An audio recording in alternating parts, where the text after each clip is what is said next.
Hello, welcome to Maxion. മാക്സിയോണിൻ്റെ last minute സീരീസിൽ നമ്മൾ ഇന്ന് ഡിസ്കസ് ചെയ്യാൻ പോകുന്നത് കോംപ്ലക്സ് അനാലിസിസുമായിട്ട് ബന്ധപ്പെട്ടുകൊണ്ടുള്ള കുറച്ച് ക്വസ്റ്റ്യൻസ് ആണ്. നമുക്ക് ഫസ്റ്റ് ക്വസ്റ്റ്യനിലേക്ക് പോവാം. ക്വസ്റ്റ്യൻ ഇവിടെ തന്നിട്ടുള്ളത്, if alpha beta are complex cube roots of unity, then the value of alpha square beta square plus alpha raise to 10 beta square plus alpha square beta raise to 10 എന്താണെന്നാണ് നമുക്ക് കണ്ടുപിടിക്കേണ്ടത്. അതായത് ഇവിടെ നമുക്ക് പറഞ്ഞിട്ടുള്ളത് ആൽഫയും ബീറ്റയും യൂണിറ്റിയുടെ കോംപ്ലക്സ് ആയിട്ടുള്ള ക്യൂബ് റൂട്ട് ആണ് നമുക്ക് വരുന്നിട്ടുള്ളത്. അപ്പം ഈ കോംപ്ലക്സ് ക്യൂബ് റൂട്ട് എന്ന് പറഞ്ഞു കഴിഞ്ഞാൽ നമുക്ക് യൂണിറ്റിയുടെ ക്യൂബ് റൂട്ടുകൾ എന്ന് പറഞ്ഞാൽ ഏതൊക്കെയാണ്? 1ഉം ഒമേഗയും ഒമേഗ സ്ക്വയറുമാണ് നമുക്ക് ക്യൂബ് റൂട്ട് ഓഫ് യൂണിറ്റി ആയിട്ട് നമുക്ക് വരുന്നുണ്ടാവുക. അപ്പോൾ ഈ ക്യൂബ് റൂട്ട് ഓഫ് യൂണിറ്റിക്കകത്ത് നമുക്ക് കോംപ്ലക്സ് ആയിട്ട് വരുന്നത് രണ്ട് വാല്യൂസുകളാണ്, ഒമേഗയും ഒമേഗ സ്ക്വയറും. അപ്പോൾ നമ്മുടെ ആൽഫയുടെ വാല്യൂ നമ്മൾ ഒമേഗയായിട്ടും ബീറ്റയുടെ വാല്യൂ നമുക്ക് ഒമേഗ സ്ക്വയർ ആയിട്ടും ചൂസ് ചെയ്യാം. ഏതർ അല്ലെങ്കിൽ തിരിച്ചാണെങ്കിലും കുഴപ്പമില്ല. നമുക്ക് തൽക്കാലം നമുക്ക് ആൽഫയുടെ വാല്യൂ നമുക്ക് ഒമേഗയും ബീറ്റയുടെ വാല്യൂ നമുക്ക് ഒമേഗ സ്ക്വയറും ആയിട്ട് ചൂസ് ചെയ്യാം. കാരണം ഇത് രണ്ടും എന്താണെന്ന് പറഞ്ഞിട്ടുണ്ട്? യൂണിറ്റിയുടെ കോംപ്ലക്സ്, അതായത് ക്യൂബ് റൂട്ട് ഓഫ് യൂണിറ്റിയുടെ കോംപ്ലക്സ് ആണ്, അല്ലെങ്കിൽ കോംപ്ലക്സ് വാല്യൂ ആണെന്നാണ് പറഞ്ഞിട്ടുള്ളത്. ഇനി നമുക്ക് കണ്ടുപിടിക്കേണ്ട വാല്യൂ എന്ന് പറയുന്നത് alpha square beta square plus alpha raise to 10 beta square plus alpha square beta raise to 10ൻ്റെ വാല്യൂ എന്താണെന്നാണ് നമുക്ക് കണ്ടുപിടിക്കേണ്ടത്. അപ്പം ഇതിലെല്ലാത്തിലും ഈ മൂന്ന് ടേമുകളിലും നമ്മൾ നോക്കിക്കഴിഞ്ഞാൽ ഈ മൂന്ന് ടേമുകളിലും നമുക്കുള്ളത് എന്താണ്? Alpha square beta square common ആയിട്ട് നമുക്ക് കാണാൻ പറ്റും.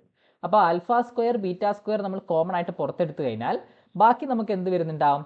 1 പ്ലസ് ആൽഫാൻ്റെ നമുക്ക് ആൽഫ റേസ് ടു 10ൽ നിന്ന് ആൽഫ സ്ക്വയർ പുറത്തെടുത്തു കഴിഞ്ഞാൽ ആൽഫ റേസ് ടു 8 ഉണ്ടാവും, ബീറ്റ റേസ് ടു 8 ആണ് നമുക്ക് പിന്നീട് ബാക്കി നമുക്ക് ഉണ്ടാവാം. ഈ ആൽഫ റേസ് ടു 8 എന്ന് പറഞ്ഞു കഴിഞ്ഞാൽ ഇപ്പം ആൽഫ എന്ന് പറയുന്നത് ക്യൂബ് റൂട്ട് ഓഫ് യൂണിറ്റി ആയതുകൊണ്ട് തന്നെ ആൽഫ ക്യൂബ് 1 ആയിരിക്കും. അപ്പോൾ അതിൽ നിന്നും നമുക്ക് ആൽഫ റേസ് ടു 8 എന്താണെന്ന് പറയാം? ആൽഫ സ്ക്വയർ ആണെന്ന് നമുക്ക് പറയാം. ഇനി അതേപോലെ തന്നെ ബീറ്റ റേസ് ടു ക്യൂബ് അല്ലെങ്കിൽ ബീറ്റ ക്യൂബ് എന്ന് പറയുന്നത് 1 ആയിരിക്കും, ക്യൂബ് റൂട്ട് ഓഫ് യൂണിറ്റി ആയതുകൊണ്ട് തന്നെ. അതുപോലെ തന്നെ നമുക്ക് ബീറ്റ റേസ് ടു 8 എന്ന് പറഞ്ഞു കഴിഞ്ഞാൽ നമുക്ക് എന്ത് വരും? ബീറ്റ സ്ക്വയർ നമുക്ക് വരുന്നുണ്ടാവും. എന്താണ് നമ്മുടെ ആൽഫ സ്ക്വയർ എന്ന് പറഞ്ഞു കഴിഞ്ഞാൽ? ആൽഫ ഒമേഗ ആയതുകൊണ്ട് ആൽഫ സ്ക്വയർ നമുക്ക് ഒമേഗ സ്ക്വയർ ആയിരിക്കും, ബീറ്റ ഒമേഗ സ്ക്വയർ ആയതുകൊണ്ട് ഒമേഗ സ്ക്വയറിൻ്റെ ഹോൾ സ്ക്വയർ ആയിരിക്കും വരുന്നുണ്ടാവുക. അതായത് omega raise to 4 which is nothing but omega ആയിരിക്കും വരുന്നുണ്ടാവുക. അപ്പം ഇത് നമ്മളിവിടെ സബ്സ്റ്റിറ്റ്യൂട്ട് ചെയ്ത് കഴിഞ്ഞാൽ നമുക്ക് കിട്ടുന്നത് alpha square into beta square 1 plus alpha raise to 8 എന്താണ്? ഒമേഗ സ്ക്വയർ ആണ്, ബീറ്റ റേസ് ടു 8 എന്താണ്? ഒമേഗയാണ്. ഇനി ഈ ബ്രാക്കറ്റിൻ്റെ അകത്തുള്ള എന്താണ്? 1 പ്ലസ് ഒമേഗ സ്ക്വയർ ആണ്. അപ്പം nth റൂട്ട് ഓഫ് യൂണിറ്റുകളുടെ സമ്മ് നമ്മൾ ആഡ് ചെയ്ത് കഴിഞ്ഞാൽ നമുക്ക് കിട്ടുന്നത് 0 ആയിരിക്കും. അപ്പോൾ അതുകൊണ്ട് തന്നെ ഇവിടെ 1 ഒമേഗ സ്ക്വയർ എന്ന് പറയുന്നത് ക്യൂബ് റൂട്ട് ഓഫ് യൂണിറ്റി ആണ്. അവയുടെ സമ്മ് നമുക്ക് എന്തായിരിക്കും കിട്ടുക? 0 ആയിരിക്കും കിട്ടുക. സോ ഇവിടെ നമുക്ക് എന്ത് പറയാം? Alpha square beta square into 0 ആയിരിക്കും നമുക്ക് വരുന്നുണ്ടാവുക. And that is equal to 0. Option D ആണ് റൈറ്റ് ആൻസർ ആയിട്ട് കിട്ടുന്നുണ്ടാവുക. അടുത്തൊരു ക്വസ്റ്റ്യൻ നോക്കാം. അടുത്ത് നമുക്ക് ഒരു ഫംഗ്ഷൻ തന്നിട്ടുണ്ട്, യു ഓഫ് എക്സ് വൈ എന്ന് പറയുന്ന ഫംഗ്ഷൻ തന്നിട്ടുണ്ട്. ഇതിന് കറസ്പോണ്ടിങ് ആയിക്കൊണ്ട് അതിൻ്റെ ഹാർമോണിക് കോൺജുഗേറ്റ് കണ്ടുപിടിക്കാനാണ് ചോദ്യം. Find the harmonic conjugate of u of x y എന്ന് പറഞ്ഞിട്ട് നമ്മളിവിടെ തന്നിട്ടുള്ള ഈ ഒരു ഫംഗ്ഷൻ. അപ്പം ഈ ഒരു ഫംഗ്ഷൻ നമ്മൾ നോക്കുകയാണെങ്കിൽ നമുക്ക് ഹാർമോണിക് കോൺജുഗേറ്റ് ആണ് എന്ന് നമ്മൾ പറയണമെന്നുണ്ടെങ്കിൽ ആദ്യം നമുക്ക് ഇതിനൊരു ഹാർമോണിക് ഫംഗ്ഷൻ ആണെന്ന് കാണിക്കണം. അപ്പോൾ ഇവിടെ നമുക്കത് ചെക്ക് ചെയ്യുന്നില്ല, നമുക്ക് ഡയറക്റ്റ് ആയിട്ട് നമുക്ക് ഹാർമോണിക് കോൺജുഗേറ്റിലേക്ക് നമുക്ക് പോവാം. ഒരു ഫംഗ്ഷൻ ഹാർമോണിക് ആവണമെങ്കിലുള്ള കണ്ടീഷൻ എന്താണ്? U x x plus u y y equal to 0 ആവുന്നു. അങ്ങനെയാണെങ്കിൽ നമുക്ക് എന്ത് പറയാം? യു ഒരു ഹാർമോണിക് ഫംഗ്ഷൻ ആണ് എന്ന് നമുക്ക് പറയാനായിട്ട് പറ്റുന്നുണ്ടാവും. ഇനി അങ്ങനെയാണെങ്കിൽ നമുക്ക് ഹാർമോണിക് കോൺജുഗേറ്റ് എങ്ങനെ കണ്ടുപിടിക്കാം? ഇപ്പം യു എന്ന് പറയുന്നത് ഒരു ഫംഗ്ഷൻ, അത് ഹാർമോണിക് ഫംഗ്ഷൻ ആണ്. വി എന്ന് പറയുന്നതിൻ്റെ ഹാർമോണിക് കോൺജുഗേറ്റും ആണെങ്കിൽ നമുക്ക് എഫ് ഓഫ് സെഡ് എന്ന് പറയുന്ന നമ്മുടെ മൊത്തം ഫംഗ്ഷനെ നമുക്ക് എങ്ങനെ റെപ്രസെൻറ്റ് ചെയ്യാം? Integral u x of Z0 d z minus i into integral u y of Z0 d z എന്ന് നമുക്ക് പറയാനായിട്ട് പറ്റുന്നുണ്ടാവും. അത് മില്ലെ തോംസൺ മെത്തേഡ്. അപ്പം ഈ ഒരു രീതിയിൽ നമുക്ക് യു എക്സ് വേണം, യു വൈ വേണം. ഇത് രണ്ടും Z0 എന്താണ് വരുന്നത് എന്നുള്ളത് നമുക്ക് നോക്കാം. ഇപ്പോൾ യു എക്സ് നമ്മൾ എടുത്തു കഴിഞ്ഞാൽ തന്നിരിക്കുന്ന യുവിനെ വിത്ത് റെസ്പെക്ട് ടു എക്സ് നമ്മൾ ഡിഫറൻഷിയേറ്റ് ചെയ്ത് കഴിഞ്ഞാൽ നമുക്ക് വരുന്നുണ്ടാവുക 3x square minus 6xy minus 3y square എന്നായിരിക്കും വരുന്നുണ്ടാവുക. ഇനി യു വൈ നമ്മൾ എടുത്തു കഴിഞ്ഞാൽ എന്ത് വരും? യു വൈ എന്ന് പറഞ്ഞു കഴിഞ്ഞാൽ നമുക്ക് വരുന്നുണ്ടാവുക minus 3x square minus 6xy plus 3y square എന്നായിരിക്കും u y വരുന്നുണ്ടാവുക.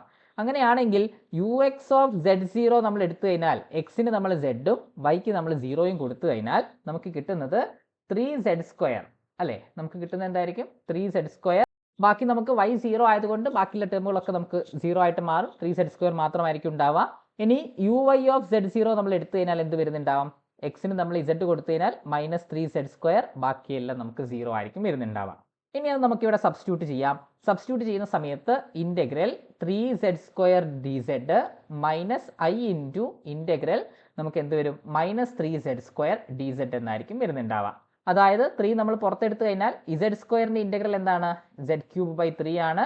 Minus of minus, അതായത് -iയും -3യും കൂടെ നമുക്ക് പ്ലസ് ആക്കി എടുക്കാം. Plus 3i into z²ൻ്റെ integral z³ 3 എന്ന് നമുക്ക് കിട്ടുന്നുണ്ടാവും. അപ്പോൾ നമുക്ക് 3കൾ നമുക്ക് ക്യാൻസൽ ഔട്ട് ചെയ്ത് കഴിഞ്ഞാൽ നമുക്ക് വരുന്നുണ്ടാവുക z³ പ്ലസ് iz³ എന്നായിരിക്കും കിട്ടുന്നുണ്ടാവുക. അപ്പോൾ z³ പ്ലസ് iz³ ആണ് വരുന്നതെങ്കിൽ z-ന് നമുക്കിനി എന്ത് ചെയ്യാം? x പ്ലസ് iy എന്ന് കൊടുക്കാം. z-ന് നമുക്ക് x പ്ലസ് iy കൊടുത്തു കഴിഞ്ഞാൽ x plus iy the whole cube plus i into x plus iy(3) എന്നായിരിക്കും നമുക്ക് വരുന്നുണ്ടാവുക. അപ്പം നമ്മൾ ആ ബ്രാക്കറ്റ് നമ്മൾ ഓപ്പൺ ചെയ്ത് കഴിഞ്ഞാൽ നമ്മൾ ആ എക്സ്പാൻഷൻ നമുക്ക് കൊടുത്തു കഴിഞ്ഞാൽ നമുക്ക് വരുന്ന എന്തായിരിക്കും? x³ plus i into 3x² minus 3xy² minus iy³ എന്നായിരിക്കും വരുന്നുണ്ടാവുക. പ്ലസ് i ഇൻറ്റു നമുക്ക് എന്ത് വരും? x³ plus i into 3x² minus 3xy² minus iy³ എന്ന് വരുന്നുണ്ടാവും. ഇനി നമ്മൾ ആ ബ്രാക്കറ്റ് ഓപ്പൺ ചെയ്ത് കഴിഞ്ഞാൽ ഐനെ നമ്മൾ ഉള്ളോട്ട് മൾട്ടിപ്ലൈ ചെയ്ത് കഴിഞ്ഞാൽ നമുക്ക് എന്ത് കിട്ടുന്നുണ്ടാവും? x³ plus i 3x² minus 3xy² minus iy³ ബാക്കി നമുക്ക് എന്ത് വരുന്നുണ്ടാവും? Plus i x³ minus 3x² minus i 3xy² പിന്നെ നമുക്ക് എന്തുണ്ടാവും? മൈനസ് ഓഫ് മൈനസ് എന്നുള്ളത് പ്ലസ് ആയിട്ട് മാറും, പ്ലസ് y³ എന്നുണ്ടാവും. ഇനി നമുക്ക് ഇവിടെ നിന്നും റിയലും ഇമാജിനറി നമ്മൾ മാറ്റുകയാണെങ്കിൽ x³ minus 3xy² minus 3x² plus y³ ആണ് നമ്മുടെ റിയൽ പാർട്ടായിട്ട് വരുന്നുണ്ടാവുക. അതാണ് നമുക്കിവിടെ തന്നിട്ടുള്ള u എന്ന് പറയുന്നത്, അല്ലേ? പ്ലസ് i ഇൻറ്റു നമുക്ക് എന്ത് വരുന്നുണ്ടാവും? ബാക്കി i ടേമുകൾ നമ്മൾ നോക്കുകയാണെങ്കിൽ x³ പിന്നെ x³ പ്ലസ് 3x² ബാക്കി നമുക്ക് എന്ത് വരുന്നുണ്ടാവും? മൈനസ് 3xy² അല്ലേ? മൈനസ് 3xy² മൈനസ് y³ എന്നായിരിക്കും വരുന്നുണ്ടാവുക. അപ്പോൾ നമുക്ക് തന്നിരിക്കുന്ന ഈ ഒരു ഫംഗ്ഷൻ്റെ കറസ്പോണ്ടിങ് ആയിട്ടുള്ള ഹാർമോണിക് കോൺജുഗേറ്റ് എന്ന് പറയുന്നത് എന്തായിരിക്കും? നമ്മുടെ ഇമാജിനറി പാർട്ടായിട്ടുള്ള x³ plus 3x² minus 3xy² minus y³ option C ആണ് റൈറ്റ് ആൻസർ ആയിട്ട് കിട്ടുന്നുണ്ടാവുക. അപ്പോൾ നമുക്ക് ഹാർമോണിക് കോൺജുഗേറ്റ് കണ്ടുപിടിക്കാനായിട്ട് നമ്മൾ യൂസ് ചെയ്യുന്ന മെത്തേഡാണ് മിൽനെ തോംസൺ മെത്തേഡ് എന്ന് പറയുന്നത്. ഇനി അടുത്തൊരു ക്വസ്റ്റ്യൻ നോക്കാം. വളരെ എളുപ്പത്തിൽ നമുക്ക് പറയാൻ പറ്റുന്ന ഒരു ക്വസ്റ്റ്യൻ ആണ്. എഫ് എന്ന് പറയുന്നത് ഒരു എൻറ്റയർ ഫംഗ്ഷൻ ആണ്. F of z mod f of z tending to 0 ആയിരിക്കും as mod z tending to infinity. അങ്ങനെയാണ്. അതിൻ്റെ കൂടെ നമുക്ക് എന്ത് കണ്ടീഷനും തന്നിട്ടുണ്ട്? എഫ് ഓഫ് 1 i ആണെന്ന് പറഞ്ഞിട്ടുണ്ട്. അങ്ങനെയാണെങ്കിൽ നമുക്ക് എഫ് ഓഫ് 2ൻ്റെ വാല്യൂ ആണ് കണ്ടുപിടിക്കേണ്ടത്. ഇവിടെ നമുക്ക് തന്നിരിക്കുന്ന ഫംഗ്ഷൻ നോക്കുക. എന്താണ്? എഫ് ഫംഗ്ഷൻ എന്താണെന്ന് പറഞ്ഞിട്ടില്ല, പക്ഷേ എൻറ്റയർ ആണെന്ന് പറഞ്ഞിട്ടുണ്ട്. അതിൻ്റെ കൂടെ പറഞ്ഞിട്ടുള്ളൊരു കാര്യം എന്താണ്? മോഡ് സെഡ് ഇൻഫിനിറ്റിയിലോട്ട് പോകുമ്പം എഫ് ഓഫ് സെഡ് എങ്ങോട്ട് പോകുന്നുണ്ടാവും? 0ലോട്ട് പോകുന്നുണ്ടാവും. അതായത് എഫ് എന്ന് പറയുന്ന ഫംഗ്ഷൻ ഒരു ബൗണ്ടഡ് ആയിട്ടുള്ള ഫംഗ്ഷനാണ്. അപ്പോൾ എഫ് എൻറ്റയറുമാണ് ബൗണ്ടഡുമാണ്. അപ്പം ബൗണ്ടഡ് എൻറ്റയർ ഫംഗ്ഷൻസുകളൊക്കെ എന്തായിരിക്കും?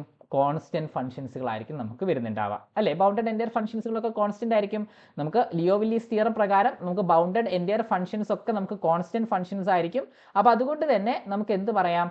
ഈ ഇവിടെ തന്നിരിക്കുന്ന ഫംഗ്ഷൻ അതൊരു എൻറ്റയർ ഫംഗ്ഷനുമാണ്, ബൗണ്ടഡ് ഫംഗ്ഷനുമാണ്.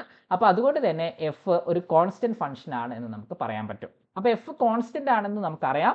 അതിൻ്റെ കൂടെ ഇവിടെ എന്ത് തന്നിട്ടുണ്ട്? എഫ് ഓഫ് 1 i ആണെന്ന് പറഞ്ഞിട്ടുണ്ട്.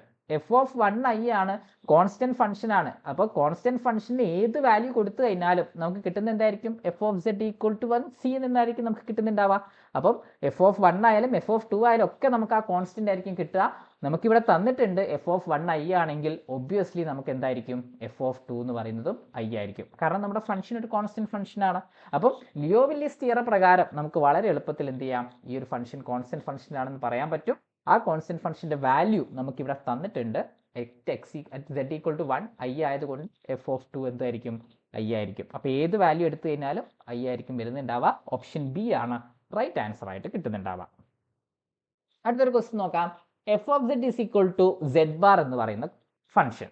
ഈ ഒരു ഫംഗ്ഷൻ ഡിഫറൻഷ്യബിൾ ആണോ അല്ലെങ്കിൽ ഡിഫറൻഷ്യബിൾ അല്ലേ എന്നാണ് നമുക്ക് ചെക്ക് ചെയ്യേണ്ടത്. ഇനി ഡിഫറൻഷ്യബിൾ ആണെങ്കിൽ ഏത് പോയിന്റിൽ എന്നാണ് നമുക്ക് നോക്കേണ്ടത്. ഇപ്പോൾ ഒരു ഫംഗ്ഷൻ്റെ ഡിഫറൻഷ്യബിലിറ്റി നമുക്ക് വളരെ എളുപ്പത്തിൽ ചെക്ക് ചെയ്യാൻ നമ്മുടെ കയ്യിൽ ഒരു ക്രൈറ്റീരിയ ഉണ്ട്. എന്തായിരുന്നു ആ criteria? Do f by Dr z bar equal to 0 ആവണം. ഇതാണെങ്കിൽ മാത്രമേ നമുക്ക് എന്ത് പറയാൻ പറ്റുള്ളൂ, ഒരു ഫംഗ്ഷൻ ഡിഫറൻഷ്യബിൾ ആണ് എന്ന് നമുക്ക് പറയാൻ പറ്റുള്ളൂ. Doe f by Dr z bar equal to 0 ആയാൽ മാത്രമേ നമുക്ക് എന്താവുള്ളൂ, ഒരു ഫംഗ്ഷൻ ഡിഫറൻഷ്യബിൾ ആവുള്ളൂ. അപ്പോൾ ഇവിടെ നമുക്ക് തന്നിരിക്കുന്ന function f of z equal to z bar എന്നാണ് തന്നിട്ടുള്ളത്. F of z equal to z bar ആണ്. ഇവിടെ നമ്മൾ doe f by Dr z bar ചെയ്ത് കഴിഞ്ഞാൽ നമുക്ക് കിട്ടുന്നത് എന്തായിരിക്കും, 1 ആയിരിക്കും. അത് എവിടെയും എന്താവില്ല, 0 ആവില്ല അല്ലേ. Doe f by Dr z bar ഒരു പോയിന്റിലും നമുക്കത് 0 കിട്ടുന്നുണ്ടാവില്ല. അതിനർത്ഥം ഈ ഒരു ഫംഗ്ഷൻ എന്തായിരിക്കില്ല, ഡിഫറൻഷ്യബിൾ ആയിരിക്കില്ല. അത് നോവർ ഡിഫറൻഷ്യബിൾ ആയിട്ടുള്ള ഫംഗ്ഷൻ ആയിരിക്കും നമുക്ക് വരുന്നുണ്ടാവാം. അപ്പോൾ അതുകൊണ്ട് തന്നെ ഒരു ഫംഗ്ഷൻ ഡിഫറൻഷ്യബിൾ ആണോ എന്ന് അറിയാൻ നമുക്ക് എന്ത് ചെക്ക് ചെയ്താൽ മതി, doe f by Dr z bar check ചെയ്താൽ മതി. നമുക്ക് സെഡ് ബാർ ഇൻവോൾവ് ആവുന്ന ഏതൊരു ഇക്വേഷൻ എടുത്തു കഴിഞ്ഞാലും ഏതൊരു ഫംഗ്ഷൻ എടുത്തു കഴിഞ്ഞാലും ഈ ഒരു രീതിയിൽ നമുക്ക് ഡിഫറൻഷ്യബിലിറ്റി ചെക്ക് ചെയ്യാൻ പറ്റും. ഇനി ഡിഫറൻഷ്യബിൾ അല്ല എന്ന് പറഞ്ഞു കഴിഞ്ഞാൽ അത് അനലിറ്റിക് അല്ല എന്നുള്ള രീതിയിൽ നമുക്ക് പറയാനായിട്ട് പറ്റുന്നുണ്ടാവും. അപ്പോൾ അതുകൊണ്ട് തന്നെ ഇവിടെ നമുക്ക് f of z equal to z bar എടുത്തു കഴിഞ്ഞാൽ അത് എവിടെയും ഡിഫറൻഷ്യബിൾ അല്ലാത്തൊരു ഫംഗ്ഷനാണ്. സോ ഓപ്ഷൻ ഡി ആണ് റൈറ്റ് ആൻസർ ആയിട്ട് വരുന്നുണ്ടാവാം. അപ്പോൾ ഇത്രയുമാണ് നമുക്ക് ഈ ഒരു പാർട്ട് വീഡിയോയിൽ ഡിസ്കസ് ചെയ്യാനുള്ളത്. ഇവിടെ നമ്മൾ പറഞ്ഞിട്ടുള്ളത് കോംപ്ലക്സ് അനാലിസിസുമായിട്ട് ബന്ധപ്പെട്ടുകൊണ്ട് അതിൽ ഡിഫറൻഷ്യബിലിറ്റിയും ലിയോവിലിസ് തിയറും അതേപോലെ തന്നെ nth റൂട്ട് ഓഫ് യൂണിറ്റിയും അതിൻ്റെ കൂടെ ഹാർമോണിക് കോൺജുഗേറ്റുള്ള ഈ 4 ടൈപ്പ് ഓഫ് ക്വസ്റ്റ്യൻസ് ആണ് നമ്മൾ ഈ ഒരു പാർട്ട് വീഡിയോയിൽ ഡിസ്കസ് ചെയ്തിട്ടുള്ളത്. താങ്ക്